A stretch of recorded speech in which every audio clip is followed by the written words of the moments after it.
And we are back. The final events of both series are said and done, we know who the champions are, but there's still the icing on the cake, the Russian Drift Cup, also known as the RDS Superfinal race, where the top contenders from both series will go at it. In this video, we'll be visiting Rostov-on-Don, and let's get started.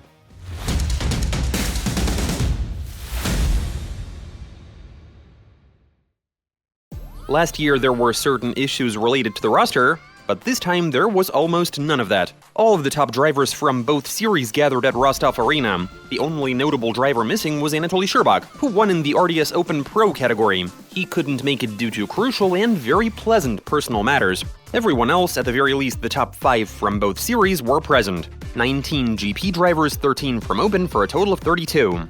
Though after practice the number went down to 31, with Ilya Popov's car sustaining severe damage in a collision, almost even going down to 30 with Danila Skarbogatov continuing to pop engines. However, after a bit of reshuffling, the latter made it to qualifying. Now let's discuss the regulatory and the judging components of the qualifying session. Contenders were divided into 2 groups, A and B, represented by GP and Open respectively, meaning 2 drivers will become best in qualifying, and from there an Olympic-style tournament table will be constructed, but while trying to pit GP and Open drivers against each other. The assignment itself appeared to be identical to last year's, with some minor changes to the clips, of which there were 12, the 4s and 5s being double clips. The length of the scored section was enormous for this sort of lot, 794 meters. Line-wise, once again, a zone was added with increased penalties. From touch and go 3 and up to the transition after 4/2, points lost for wheels going off course were doubled, going up to 20 if 3 out of 4 wheels were to go off, with 4 as always meaning a 0.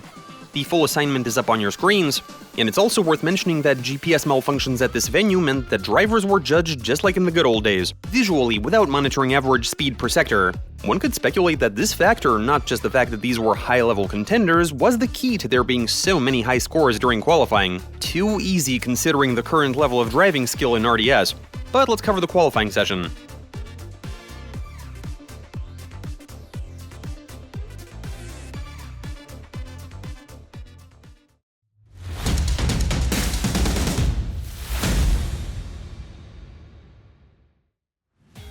There were just 2 zeros during qualifying, but none earned by a single driver. Both were caused by technical issues, and a lot of drivers scored 90+. Not going into too much detail, instead we'll cover the more spectacular moments. Most groups were mixed, with the composition as usual being determined by a draw. Group 1 from RDS Open you had Mikhail Davidyans, Sergei Davidadze, Arseny Varavin, and Andrei Ryabov. They were joined by Anton Kozlov from GP, and this year's RDS Open champion in the next category but who is representing GP, Timothy Dobrovolsky.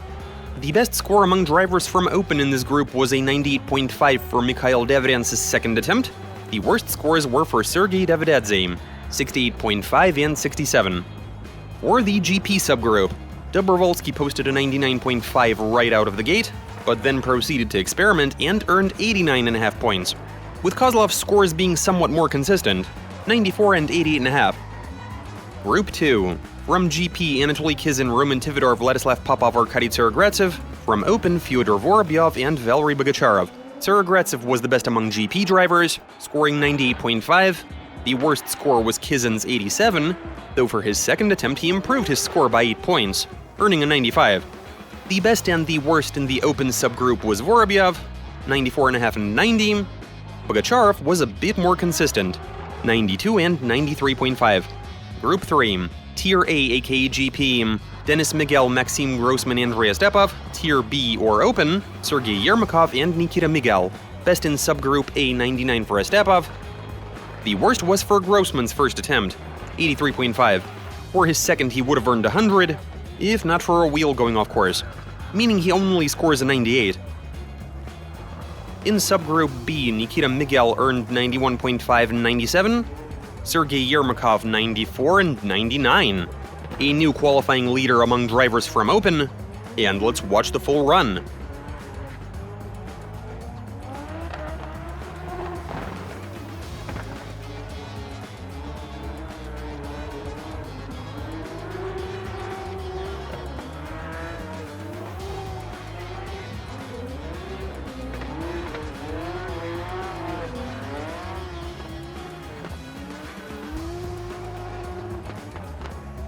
After a short break, Group 4 was up, comprised of pretty much all-star drivers. all of them from GP: Artyom Shabanov, Georgy Chivchyan, Sergei Kuznetsov, Damir Idiatul, and Yevgeny Losyev. The worst score for this group was Kuznetsov's 87, but that was for his second attempt where he was experimenting. He did earn 98 points for his first run. And for the first time, we see scores of 100. Even a few of them, actually. With the first one to crack this mark being Gocha. Though there is the matter of him missing his second attempt due to him experiencing certain technical issues. Still though, take a look at this.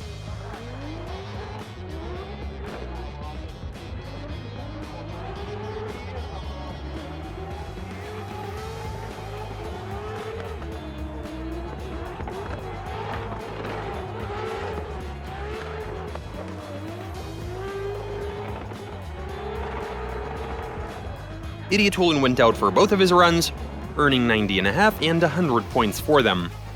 Granted, Gocha's was more of a textbook run, so to speak, while Damir was more aggressive, but the result is all the same. And since Idiatulin went out for both runs, he temporarily assumes best in qualifying status in Subgroup A.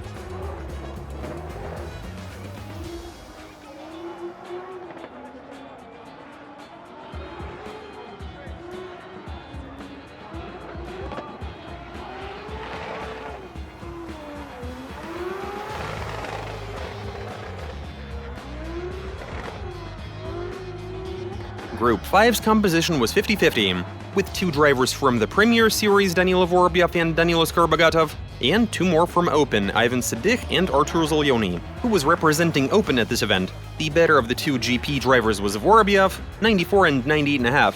Skarbogatov did slightly worse at 92.5 and 97.5. As for Open, Zelyony did alright, 91 and 94, while Sedych was obviously having issues with his car, scoring 0 and 46.5. Props to the judges for allowing Ivan a chance to prepare himself and his car for the next day of the competition, instead of slapping him with an unchaseable run, but he barely made it. In the final 6th group, 2 senior drivers from GP, Ivan Palman and Grigory Gusiev, and 3 from the junior series, Sergei Korneyev, Magomed Isayev, and Ruslan Arefyev. Good job by the seniors, with Palman scoring 98 and 84.5, Gusiev 85.5 and 97.5. The drivers from Open didn't do quite as well. Korneyev's score of 90.5 was the best among them, though knowing Sergei, he could have done way better. The worst score was for Arefyev, 62.5, with Isayev not doing much better at 66. But those were their first attempts, their second runs were somewhat better, 73 and 87 points respectively. To the point that was brought up before we started covering qualifying, 17 out of the 18 GP drivers earned scores of 90+, together with 7 of the 13 contenders from Open. And how are you supposed to judge this sort of driving on the regular in a championship? These drivers are on such a high level that you constantly need to come up with new ways to challenge them. And that might be one of the reasons for experiments in the judging that initially tend to be poorly received by drivers and fans alike.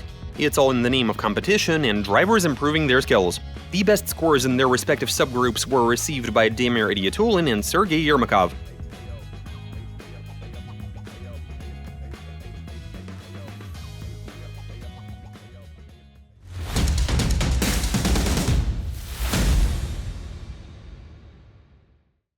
But then the weather decided that's enough dry pavement. The following day of the competition was kicked off by a torrential downpour. Even Damir Idiatulin, who was going full tilt during his bio-run, was struggling with the road surface, let alone the other contenders. But the GP guys would have been more accustomed to this sort of thing this year. And so, for example, Danilo Vorobyev effectively won his battle against Sergei Davidadze in round 1. Or rather, Sergei lost when he went into an opposite drift. Danilo, meanwhile, did a decent job in both roles, even though his chasing wasn't super tight.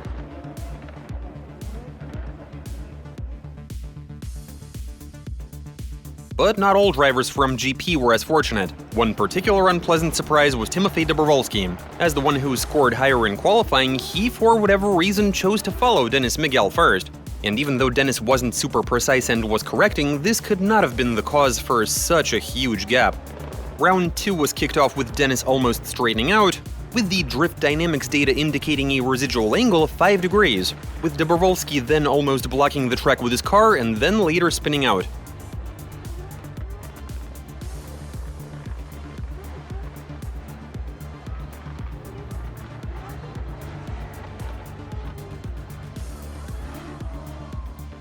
Miguel wins.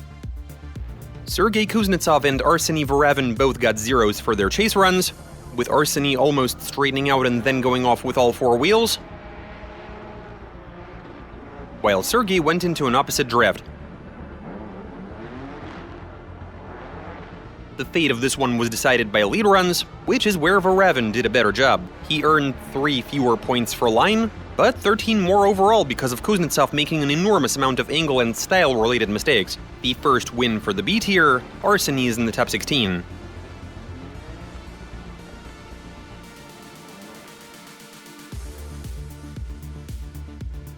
The next battle was also won by a driver from the Junior Series, but not in the way he would have wanted. While initiating, Anton Kozlov in his 2 Series stuffed Mikhail Davidian's 3 Series into the styrofoam. 5 minutes for Davidians, Mikhail drives into the warm-up area and pulls out of the race.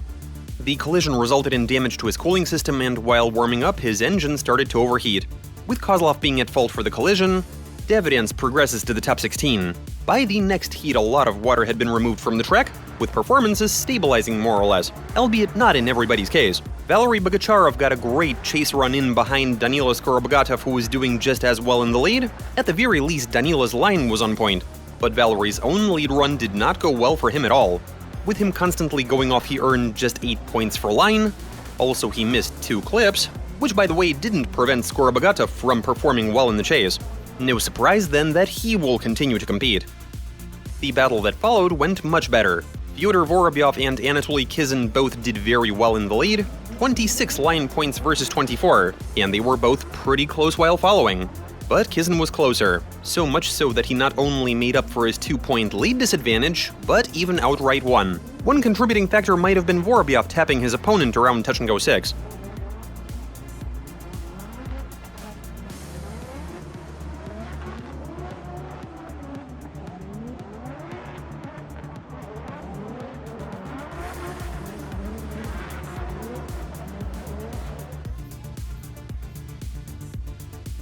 Magomed Isayev got a very good lead run in against Maxim Grossman, earning 25 points for line, but that was not enough, as Grossman was cleaner in the lead, earning 30 points, and was much closer while following.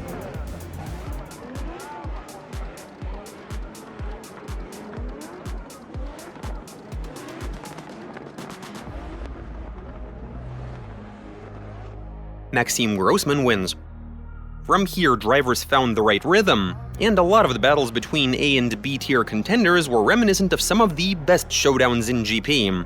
The rain was a blessing in disguise, as it negated any horsepower advantages. Sergei Yermakov almost beat Yevgeny Losiev himself. He didn't do all that well in the lead, going off course a lot and earning a mere 19 points for line, all while Losiev was doing a great job following him. But when it came his turn to follow, his performance was phenomenal. Yevgeny's lead run wasn't super clean, earning him 21 line points because of 3 missed clips and 1 instance of going off.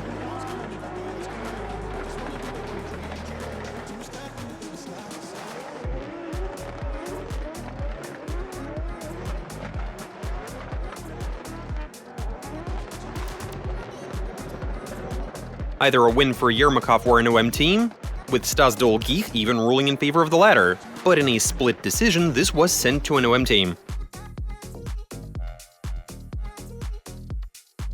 Then Artur Zelyony, who was representing Open at this event, scored a decisive win against Grigory Gusiev. Granted, in the lead his initiation wasn't superb, but from there Artur did a great job both while leading and following. Grika, meanwhile, yes, he was close in the chase, but his initiation in the lead was even worse than Zelyony's, with him hitting an enormous angle, almost perpendicular to the track. 0 points for leading, with his run being unchaseable, and another B-tier driver is in the top 16.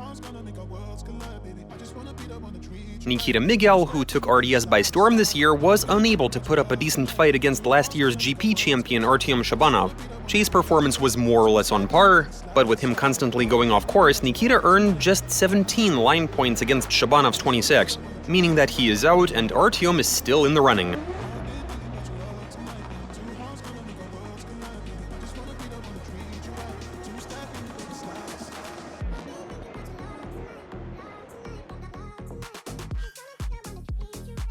The next one was pretty unfortunate. Sergei Korneyev and Roman Tividar got a good first round in,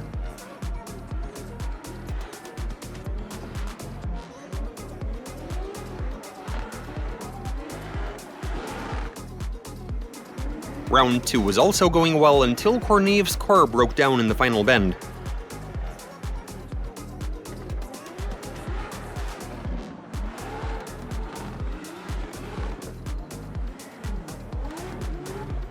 He straightens out, that's a 0 and a win for Tivadar. But at least we got a proper tandem battle from the pair that followed, Georgy Chivchian and Vladislav Popov. Georgy's terrific lead run was complemented by an excellent chase run from Vladislav, though Vlad really shouldn't have tapped his opponent in the final bend. But Gocha wouldn't have been Gocha if he wouldn't have been able to get a fantastic chase run in while following an imperfect leader.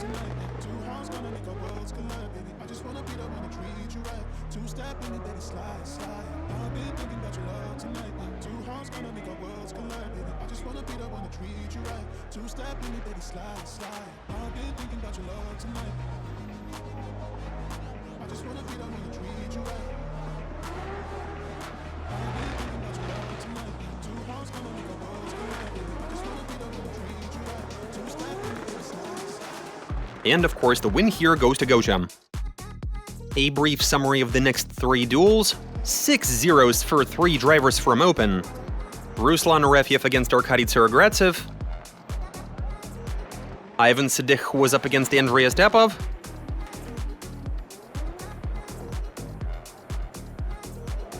And Andrei Ryabov, who was pitted against Ivan Pelman. All of them were spinning out both while leading and while following. Obviously, these battles went to Tsarogradtsev, Ostapov, and Pelman respectively. The only OMT at this stage was won by Yevgeny Losyev, with Sergei Yermakov seemingly experiencing issues with his car that was severely lacking in speed. A decisive victory for Yevgeny then. Out of the 16 spots in the next competition stage, just 3 were scored by contenders from the Junior Series, with the other 13 going to drivers from RDS GP. And with that, let's see what followed.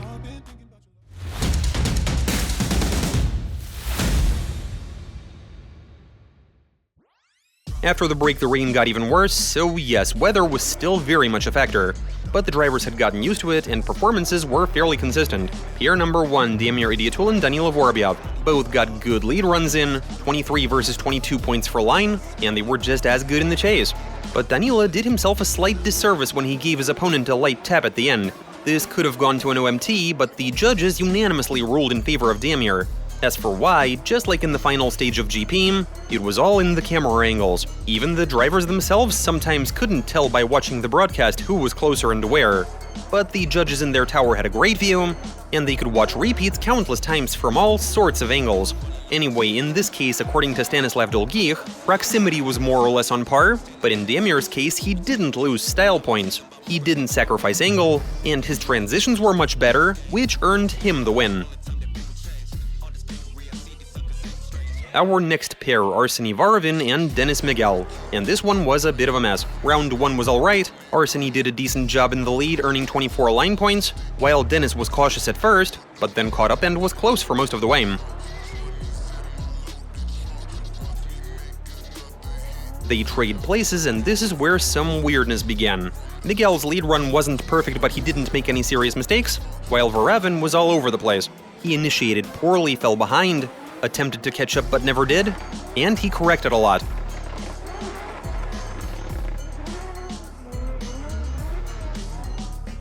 Miguel is the obvious winner here. Danila Skarbogatov ended up in the top 8 via a byrun, because this time in the warm-up zone a wheel fell off of Mikhail Deverence's car. Talk about bad luck. But then the battle between Maxim Grossman and Anatoly Kizin was brilliant to watch. Right off the bat, Anatoly's chasing was terrific, even despite Maxim's mistake around the fours. Otherwise, Grossman used the handbrake and missed touch-and-go 4/1, meaning he earned 27 points for line, which also wasn't a terrible result. They trade places, and Maxim also got a good chase run in, though he was slightly worse than Anatoly, who while leading allowed a wheel off in the area with increased penalties, earning 25 points for line. All things considered, the judges ruled for an OMT, even though Anatoly might have seemed to have done a tiny bit better overall. But hey, an OMT it is then. The last contender from Open, Artur Zelyony, suffered a crushing defeat at the hands of Yevgeny Losyev, spinning out in the lead. and almost slamming into the leader on his own accord and while almost straightening out when he was following. Losiev had a hard time in the chase, but he pulled through and won this battle. But then we saw a terrific duel between Roman Tivadar and Artyom Shabanov. Two very competent lead runs, 28 and 26 points respectively, due to wheels going off, and excellent chasing.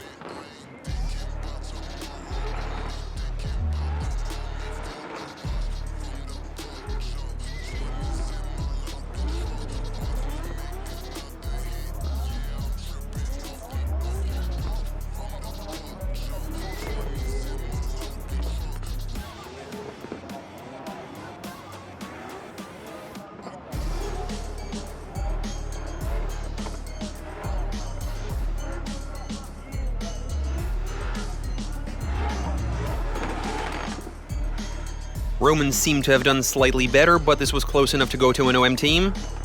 And here's what the judges had to say on the matter. When it comes to line, Roman Tivadar has a 2-point advantage. In certain spots, when comparing their lead runs, the severity of their mistakes was more or less on par. But for chase runs, despite the fact that Roman Tivadar was driving in the so-called T-style, he still managed to stick closer in some spots. And there were actually so many of those sorts of spots that when comparing chase runs, he also has the upper hand. Meaning that he did a better job in both positions. Makes sense. Now sadly, the duel that followed between two seasoned Siberians, granted one of them now lives in Sochi, did not go well at all. It is such a shame what happened to Georgy Chivchyan. He was doing very well in the lead, and he even saved the round by somehow avoiding spinning out in the final bend after getting hit by Arkady Tsarogratsev, who was a bit far behind at the start, then caught up, and was just overzealous at the end. The reason why it's a shame, at the end of the first curve, he made a similar mistake, hitting Arkady's front wheel with his own front wheel. Tsarogratsev was unable to recover. Both drivers spin out, Gocha loses the race. A lot of the fans were complaining in the comments, but yes, these things do happen. If the round continues like during the first portion of this heat, then the chaser does not get a 0, even if he is at fault. But if the round ends like during this second run, that is a 0. That's where the expression spin to win comes from. Rest assured that neither of these two would ever do something like that on purpose. When their front wheels came into contact, Arkady just couldn't keep the car from spinning out. As much of a shame as it might be, it is what it is. Moving along. The final top 16 pairing before OMTs, Andrei Ostapov and Ivan Pelman, and a win for Ostapov. His lead run was a bit cleaner, 39 points versus 27, and overall he was closer following.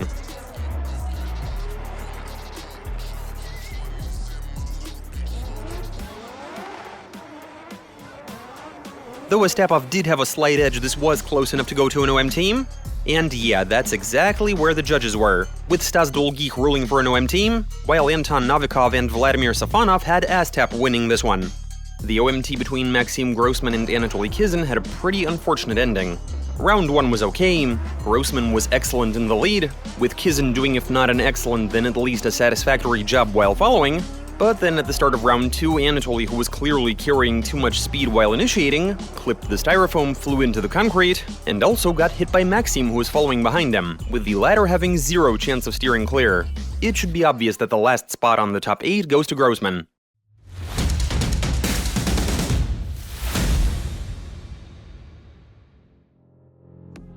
During this stage, almost all of the battles were somewhat nerve-wracking due to a series of collisions. The first one of them between Damir Iryatulin and Denis Miguel saw a very good first round, with both drivers doing well in their respective roles.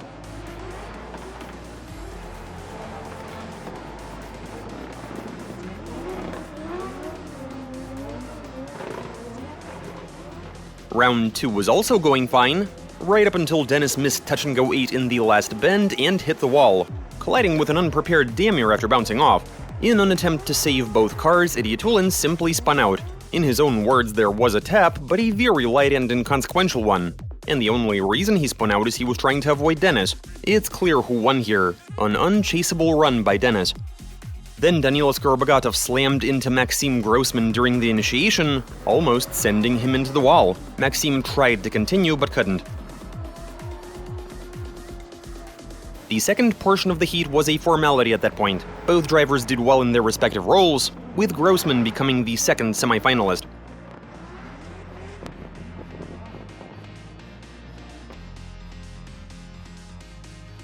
A similar situation occurred in the heat between Roman Tividor and Yevgeny Losiev, the difference being that both drivers saved it and proceeded to stick tight all the way to the end.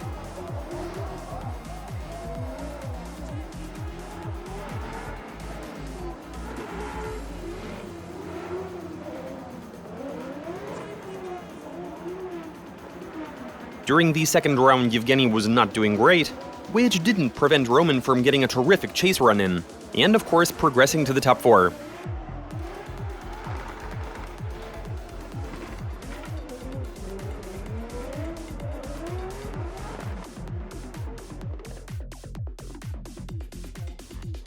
The last driver to transition to the top 4 was Arkady Tsarogratsev. In his battle with Andrei Stepov, their lead runs were fairly similar, in terms of line points at least, 27 earned by Arkady and 26 for Andrei.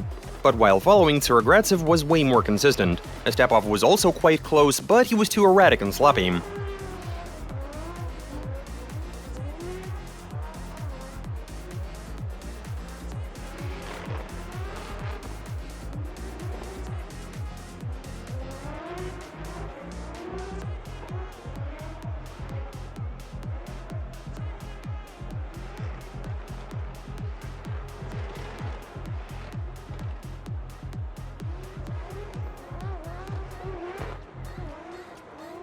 Here's what the judges had to say on the matter. Comparing lead runs, Arkady Tsarogratsev was a bit cleaner. When comparing chase runs, in certain spots it's clear that his movements were crisper, and the positioning of his car was better, which gives him a slight edge over Andrei Stepov, who was trying to give it his all, go the full 100%. Also, there's the matter of whether there was a tap around touch and go 6. We can't quite work out whether it happened or whether it didn't. But the general consensus is that there was a mistake there made by the chaser. As for the rest of the course, the second half of it, it does seem like Arkady had the upper hand. And as such, we're ruling in favor of him.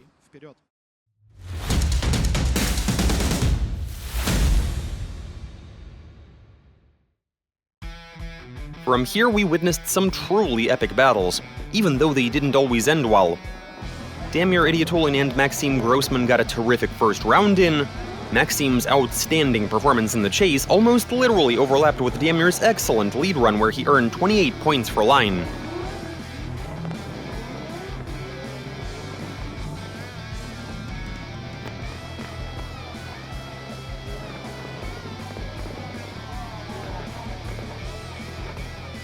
The second run was going in a similar direction, but then we pretty much saw a repeat of the Chivchan-Tsarogratsev incident. Front wheel to front wheel contact, but instead of Maxim spinning out, it caused him to go off course.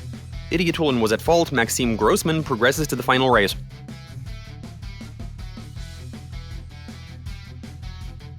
And yet another fantastic and, most importantly, complete battle between Arkady Tsarogratsev and Roman Tividor. Two excellent lead runs and a couple of chase runs that were just as brilliant.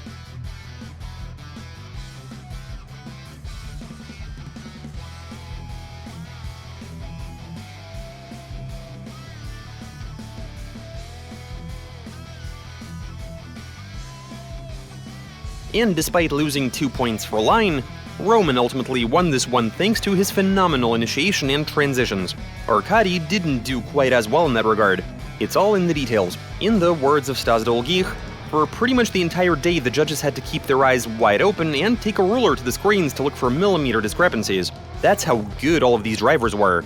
An apt assessment and a well-deserved victory for Roman.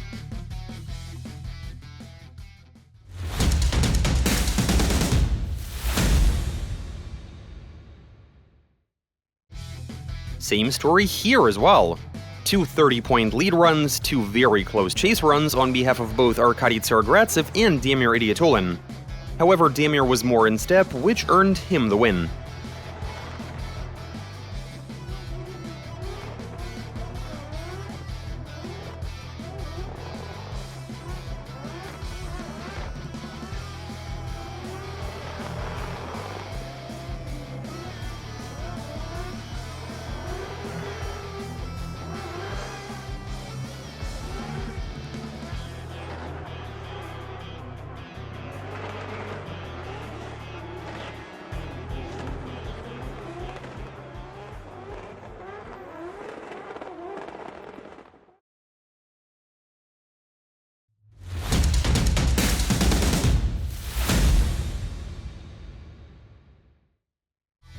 Yet another spectacular contest.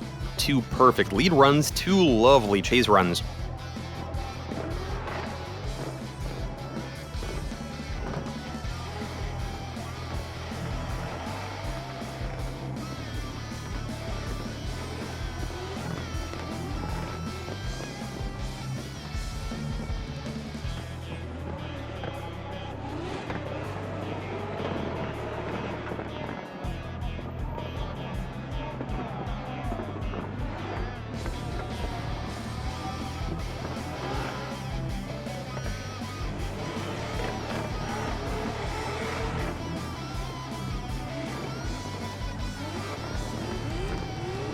The caveat here being that Maxim Grossman in the chase position spun out at the finish line, receiving a 0 for an uncontrolled finish, unlike Roman Tivadar, and so the latter won.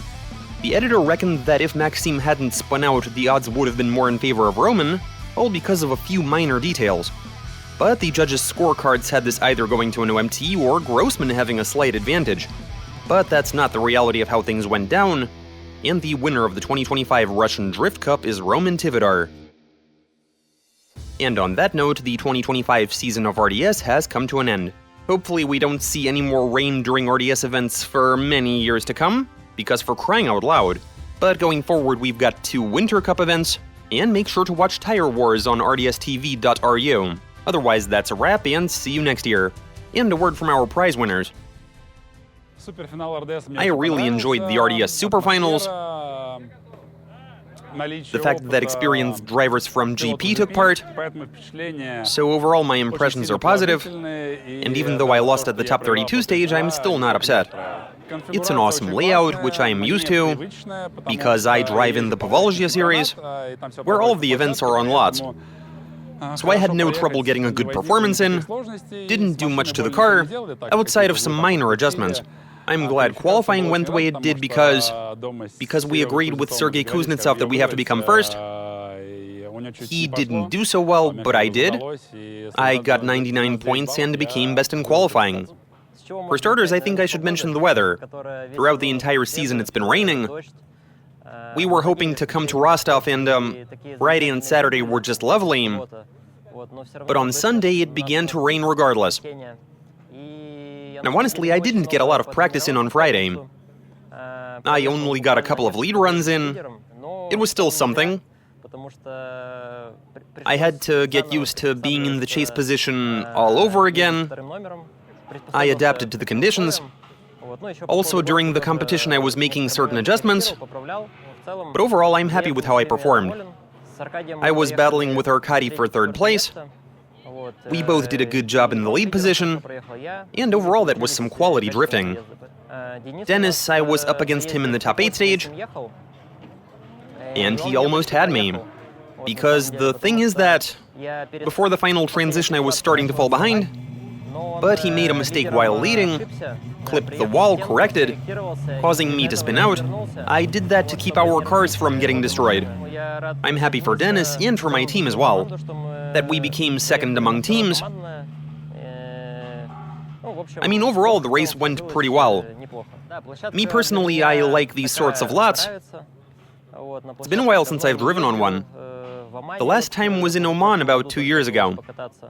But I enjoyed myself here, though the surface on this lot is a bit bumpy, and in the rain the water doesn't cover it evenly. You got a lot of potholes and bumps here and there, water pooling in some spots, it's not in others, and you're constantly having to try and maintain your angle because the car keeps twitching.